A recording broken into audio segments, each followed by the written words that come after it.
The Tournament of Power intensifies in this week's episode of Dragon Ball Super when the Saiyans from Universe 7 and Universe 6 come out to play. And the real star of this week's episode is none other than the student of Vegeta, Cabba. That's right, Cabba. He battles against Mona of Universe 4, who is a giant, rotund woman of pure destruction. This was a pretty solid addition to Dragon Ball Super. Not only was the action on point, but it had a really great twist ending with Frieza. As much as I want to consider this the Cabba versus Mona episode, I really consider it the Cabba versus Frieza episode. Frieza was just waiting for that perfect moment to take out another opponent, and of course it had to be a Saiyan, because Frieza just loves Saiyans, doesn't he? It's a really great moment and just paints him as probably still my favorite villain in all of Dragon Ball history. And he pretty much makes it clear that he wants those Super Dragon Balls to surpass the gods themselves. Will Frieza pull it off? Probably not, and that's probably because Jiren is there, and I don't see Frieza beating Jiren anytime soon, unless he comes up with some sort of weird, crazy plan in order to keep his teammates alive and at the very last second kill all of them and make his very own wish. Ooh, I can't wait to see more of the devilish Frieza in the future. That, and there's also a lot of other cool parts about this episode. You got Goku fighting against all those robots from Universe 3 who I'm convinced at this point really aren't going to be an important universe. They're basically just there for those small little filler moments where we need someone to be distracted by an opponent. And that's a shame, because I love the robot fighters in the Dragon Ball world. I love Akira Toriyama's designs of all of these different characters. You can tell that he has a lot of fun drawing these ridiculous over-the-top robots, and I was hoping there would at least be one member of their ranks who was really going to give everybody a lot of trouble, and while we did have a couple of them, still they just seem like a lot of pushovers. Really, Goku is using this as an opportunity to sort of recharge his batteries before he goes into a real battle with Caulifla, which is really getting ready to kick into high gear at the very end of this episode. It's the ultimate rematch. It looks like it's going to be what's in the bulk of next week's episode, and I think it's going to be really good. I mean, obviously, Goku's not going to lose. I mean, Caulifla almost certainly is going to lose in next week's episode, which may result in Kale going even freaking crazier, which means we could get a rematch between Kale and Goku. Who knows? There could be another twist. I'd like to see what they're actually going to do with that.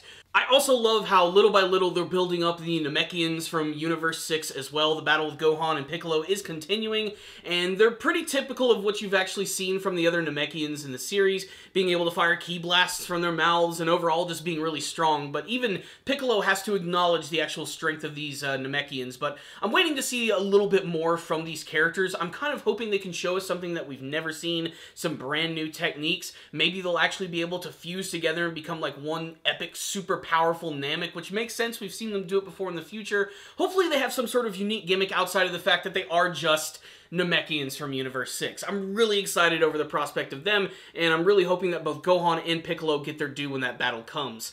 The real bulk of this episode, though, is all about Cabba, who is basically the runt of the litter of the Universe 6 Saiyans, and that's okay. He's still really fun to watch. He's basically the ultimate underdog, and he battles against Mona, who is this weird, super corpulent fighter from Universe 4, and basically her whole gimmick is that she's kind of a jerk, and that she's able to inflate her bottom. Her powers involve her being able to enlarge the lower half of her body, and then she rolls around like a giant boulder of death, just slamming into people, and that's pretty much it. Now, when I was watching this initially, I thought, this is actually pretty awesome, and it's well animated, and heck, at least it's something unique. But really, I just don't care that much for Mona, and predictably, of course, she is defeated in this episode, which means Universe 4 is almost certainly boned at this point. I can't wait to see what they're going to have to pull out at the very end. But the reason all of this stuff is so important is because there is a moment where it looks like Cabba is going to be defeated and he's about to fall over the edge. And Vegeta picks him up, literally knocks some sense right into him, and that gets him right back into the battle when he goes through a Super Saiyan transformation, which is just awesome. I always love those moments. It's just one big boom, boom, boom. One ki blast later and she's sent flying. It's awesome, it's cool, it's classic Dragon Ball. And then the episode ends with a couple of twists, like setting up the battle with Goku and Caulifla, and the fact that Frieza just sort of waltzes out of freaking nowhere and just completely destroys Cabba. That's right. Cabba loses in this episode, which means another big fighter from Universe 6 is not going to be able to participate in the Tournament of Power, and it's a really big moment, because really they made it clear what Vegeta and Cabba were initially going to wish for if they get those Super Dragon Balls. Vegeta, in what might be one of the most upstanding moments of his entire freaking life, aside from the moment maybe where he blew himself up to trying to destroy Buu, he decides he's going to use the Super Dragon Balls to actually just wish everyone back, including the Universe 6 Saiyans, because the Saiyans must live on. That's right. And even Vegeta himself, who is so awesome in this episode, because he himself wants to take on Jiren and see how powerful he is, but before he can happen, freaking Toppo just jumps in. Toppo versus Vegeta! Oh man, this is what I'm really excited for. I especially love the freaking dialogue between these two characters, because when Toppo appears, Vegeta's like, I don't want to fight against some second fiddle, and Toppo's like, you're the one who's the second fiddle, I believe, from your universe. And it's just so freaking perfect! I'm so pumped for that. Like, really, that's kind of what I imagine to be the final epic battles at this point, which is Goku versus Jiren, Vegeta versus Toppo. I see them as the strongest opponents from their respective universes, unless Dispo is hiding something that we have not seen. Super Saiyan Purple Rabbit Edition, I don't know. What's the rundown on this week's episode of Dragon Ball Super? Non-stop action from beginning to end, 5 out of 5, check it out. Look, this was a simple episode. It entertained the hell out of me with all of its really crazy action.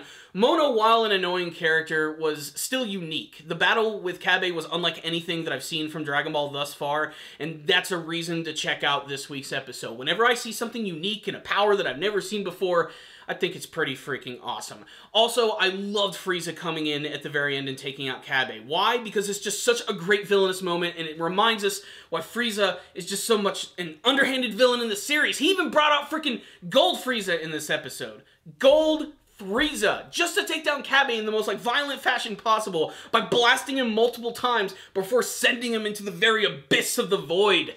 Frieza is awesome, and I can't wait to see more of him in the Tournament of Power, and I can't wait for his comeuppance as well. While I do enjoy watching his villainous ways, I'm always waiting for that moment where the villain does lose in such a satisfying fashion, and that's what's going to happen with Frieza, and it's going to be great and really awesome. And of course, just all the setups for the battles in this episode. Man, Toppo versus Vegeta. Man, this is going to be so good. I can't wait for this. I'm just gushing at this point and really can't contain my excitement. What's also good is this episode had good production value.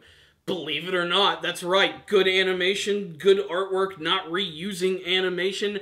All the close-up shots in particular always look really freaking crispy. Just great job, guys. Keep it up and keep making it look better. You have so much potential to still be the greatest action anime series of all time. This episode was just classic action Dragon Ball at its best, with lots of twists and turns and excitement. I'm giving this one a 5 out of 5. You heard my thoughts. I want to hear yours. Make sure to tell me what you thought about this week's episode of Dragon Ball Super. What did you think of all of the individual battles? Do you think it was unfair that Cabba was snubbed by Frieza at the end? What do you think of Frieza's plan, Vegeta's wish, and all of the matchups that happened? And what do you hope to see from the rest of the Tournament of Power arc? Thank you guys for watching this review. Make sure to subscribe to the channel for all things anime and manga related. Make sure to like this video as well. I'll see you next time. And as always, stay Dandel, baby.